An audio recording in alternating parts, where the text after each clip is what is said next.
Hi, I'm Rob Cram, and today we're taking a look at Ubisoft's massive franchise and latest game in the now yearly series, Assassin's Creed 4, which is available now on current, next-gen and PC platforms. Set as a prequel to the last game, the idea seems to point to a more refined game that utilises familiar experiences from its predecessors. To begin, players assume the role of man of action Edward Kenway, a sort of lovable rogue supposedly, but someone who doesn't care for the consequences of killing if it means filling his pockets with loot.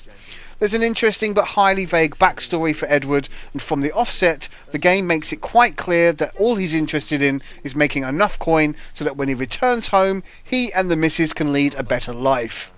Admirable motives for sure, but kind of contradictory to the fact that Edward doesn't care how, and maims and kills without much thought. The story remains fairly tame, with lots of typical scenarios players will be familiar with, but what is neat is how the Assassins vs Templars story arc worms its way in gradually, where at its conclusion the game treads on familiar ground. However, getting there is the key, and with some larger-than-life supporting characters like the infamous Blackbeard, offers an entertaining ride through the sunny or stormy West Indian waters. Story aside, the gameplay remains as tight as it always has been, except there's more focus on the naval aspects, for exploration this time. Rather than drown players in a load of narrative nonsense at the start, the game pretty much lets players get stuck in on the action right off the bat, a lesson learned from the last game perhaps. Players are free to sail the seas, explore islands, hunt for animals, take on jobs and generally meander in and out of the story at leisure. There's lots to do and a fairly large play area to mess around in, which provides a refreshing backdrop to the previous games. As before, the game offers a mixture of stealth or action-based gameplay, and in regards to the stealth, is a much more focused effort this time. Players can hop in and out of dense foliage, take to the rooftops or trees, and generally sneak past or engage enemies. There's even a pacifist set of options, although these don't fully come to fruition until later in the game, and there's no real distinction for not killing, which is a shame. The stealth works well using familiar gameplay features and just feels a lot more polished and rewarding this time. When things don't go to plan, the combat becomes the mainstay of encounters, whether that be on land or at sea, with the odd escape scene being tossed in on an occasion. The classic counter-based combo attack sequences remain, and although almost QTE-like in its approach, does feel pretty satisfying as swords, daggers and guns can be used on the fly. Enemy AI seems to be unchanged, although in some instances there's more attacking variety required when tackling specific enemy types to keep players from simply spamming a singular attack button. Assassin's Creed 4 takes the naval aspects to new heights here and integrates a ship-based gameplay as a standard feature for navigation of the many islands. It's very relaxing to simply ride the waves with the sun or stars beaming down on the ship and its hearty crew, and replaces the horse riding of the previous games.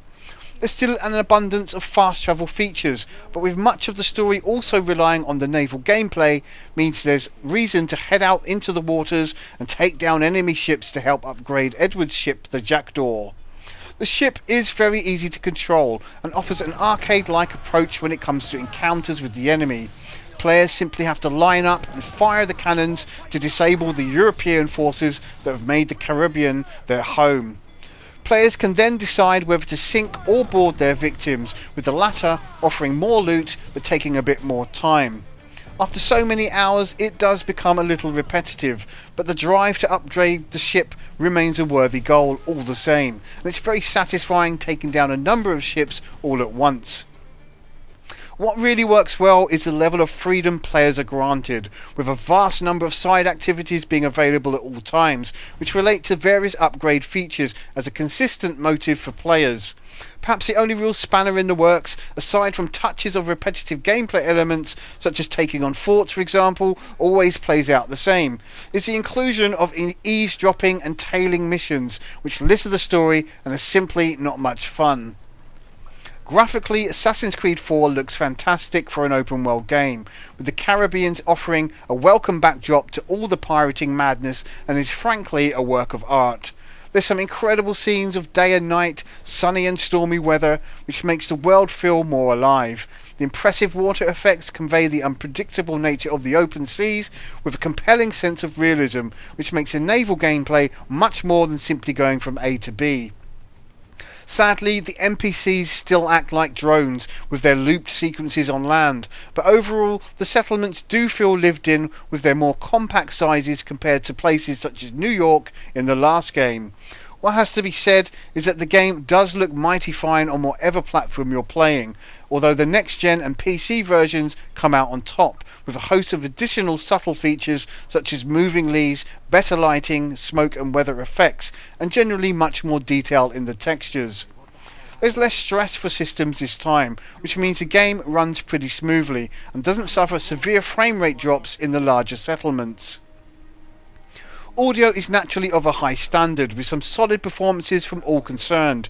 Edward is likeable with his English twang, and there's enough diversity in tone from the supporting cast that makes the game sound as rowdy as it looks. Dressed in an excellent musical score and some fine singing from the Jackdaw's crew, which can be toggled on and off, the game's oral palette is vast with sound effects that work well in tandem with the game's glorious visuals. In terms of longevity, there's simply many hours of Edward's story to work through, and even the sections set in the real world are less taxing and more fun. There's an abundance of collectibles, puzzles, minigames, upgrades and side activities to embark on, where finishing the story only nets around half of the game's completion. In this regard, solo players will find much to do, and will get their money's worth for sure if they gun for 100%, and all the associated achievements and challenges. As always, the multiplayer makes a return, offering objective-based stealth gameplay and many tweaks to the basic template to mess around with. Players can also embark on co-op missions and set their own parameters with a handy customization tool. Sadly, for solo players, there's no proper options here to extend the single-player experience, and whilst it's possible to play the co-op missions solo, they simply aren't designed for lone players. To conclude, Assassin's Creed 4 takes a lot of liberties with its historical representation, and even the name somewhat feels removed from the pirate theme the game presents. There's a turnaround with the underlying modern day story, and the game offers a contradictory main character in Edward that's perhaps a little too one-dimensional. It's a shame none of the ship's crew have any personality and could have made for a more engaging cast of characters you spend much time listening to and playing with. In many ways, the story is the weakest aspect of the game, despite offering many cool scenarios to get in and out of, marred only by repetitive tailing missions and some trial and error moments. The gameplay is where the package shines though, and with such a vast number of refined elements to mess around with that ties everything neatly together, makes the whole experience a joy to behold. Whether you're at sea sinking ships to infiltrating enemy positions at night, it's clear Ubisoft have pulled ideas from their other games and worked them into this one as a definitive core piece of entertainment. In this regard, Assassin's Creed 4 comes highly recommended, although there's much less of an assassin game and more of a marvellous fantastical idea of what life as a pirate was like. This is the best pirate game to date, although aside from adding deeper elements such as a more strategic trading system, it's hard to picture the setting being used for the future of the franchise. Players should enjoy it for what it is, which is a mighty fine piece of art that is drenched in beauty and bountiful treasures regardless of which platform you choose, although the PC version does come out on top, being undoubtedly the best looking of the bunch if you care for graphics.